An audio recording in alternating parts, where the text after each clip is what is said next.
নমস্কার, আমি কল্পনা। তোমরা দেখছো কল্পনাস হাউসওয়াইফ চ্যানেল। তো তোমাদেরকে অনেক অনেক স্বাগত। চলো আজকে আমি কিছু কথা বলছি। সেটা হচ্ছে যে দুঃখ দুঃখ তো সবার জীবনেই থাকে, তাই দুঃখ নিয়ে আমি কিছু কথা বলছি। মানে দুঃখটা মানুষের জীবনে এমন এক সত্য যা এড়িয়ে চলা সত্যিই অসম্ভব। তবে দুঃখ শুধু মানুষকে কষ্টই দেয় না, গভীর মানসিক পরিপক্কতাও এনে দেয়।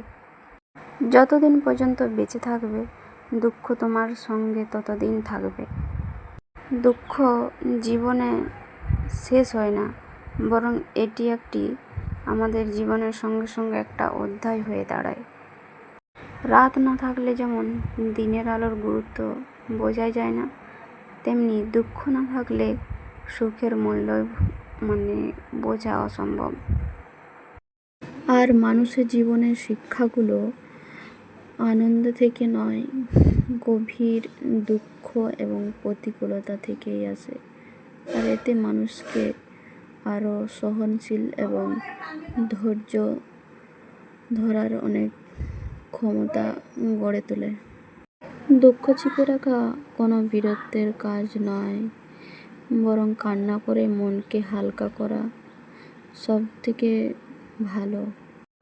দুঃখটাকে স্বীকার করে এবং কষ্টকে স্বীকার করে নেওয়াটাই মানসিক দিক থেকে অনেক অত্যন্ত জরুরি আর কি।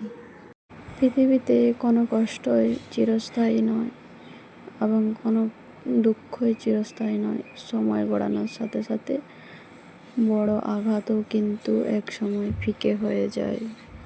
নিজের ওপরে বিশ্বাস রাখো আর সময়কে সুযোগ দাও। প্রতিটি দুঃখের পরেই কিন্তু একটা নতুন সূচনার পথ অবশ্যই তৈরি হবে।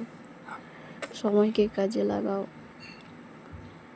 ভিডিওটা ভালো লাগলে, এই ছিল আজকে আমার দুঃখ নিয়ে কিছু কথা। তো ভিডিওটা যদি সত্যি ভালো লাগে কারোর, তো লাইক করে দিও একটা। আজ এখানে শেষ। Tata, bye bye. সবাই ভালো থাকো, সুস্থ থাকো।